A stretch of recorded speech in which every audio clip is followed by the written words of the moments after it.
Hey. So let me answer a question. Excuse me, got a little morning frog voice going on. Let me answer a question. And let me just tell you, as a pastor and somebody who just loves the Bible, one of my favorite things is discussing the Bible, discussing with people different things that are going on. And here's the question that has been posed to me so many times: has God changed? Right? Has God changed? The Old Testament God, we see, and so many are look at him like he was vengeful. Man, somebody did something wrong, he killed him immediately. I look at the ark, right, and those guys reached out and touched the ark, and he killed them. But then in the New Testament God, you have Jesus, and he's merciful and graceful, and he's without sin. Throw the first stone. You have that, and so the question is: has God changed? And in our reading, as we're reading today in Joshua, and we're reading the Proverbs, right? You look at this God, and he's doing some weird things, right? He's telling them, okay, cast lots for the land, cast lots for this property, and move it. And this is how I want you set up, and we're going to do this, we're going to do that, and it's a great question. But here's the answer, and the answer is simple. Number one, it's simple because the Bible tells us that God never changes, that he is the same today, yesterday, and forevermore. Hebrews, right? 3:23, I think it is. He's the same. He's the same God. So the same God in the Old Testament, it's the same God as the New Testament, the same God is the God today, which should be very, very great for us, because then when I read his word, I begin to understand, okay, this is who God is.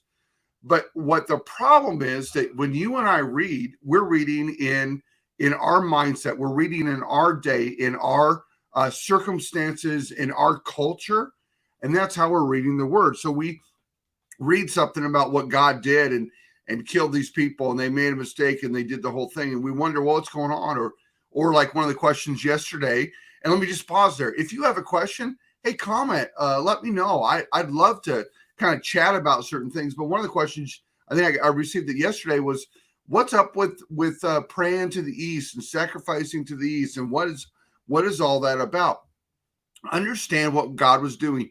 Specifically, when we talk about the first several books of the Bible, and even Joshua, he was taking a nation for him out of a people, right? So if you can kind of imagine, let me say I'm Abraham, right? And out of Abraham's descendants, he's taking those individuals and makes them not from or takes them from a family to a nation. God is taking a family from that point to a nation, creating laws for them, creating structures for them, and also taking them out of the heathen worship or the idol worship of what they used to do, and bringing them into a new era, and trying to break them of their old habits, break them of what happened, break them from looking out on the outside. In Joshua, we've seen the Canaanites, and here in the book of Judges, we're going to get into that as well. They become a thorn in the flesh, and they start worshiping other idols. God's trying to break them of all of that. So how he reacts to people as he's made these laws, he's reacting in that, saying, I'm trying to break you of your culture. I'm trying to break you of your bad habits, and I'm trying to create a new culture, a new DNA for who you are. You're no longer the children of Egypt, the slaves in Egypt, nor are you no longer just a family. You are now a nation of God. And so when we talk about God being a different God in the Old Testament, a different God in the New Testament, no, what we have to begin to read in is the understanding of the culture.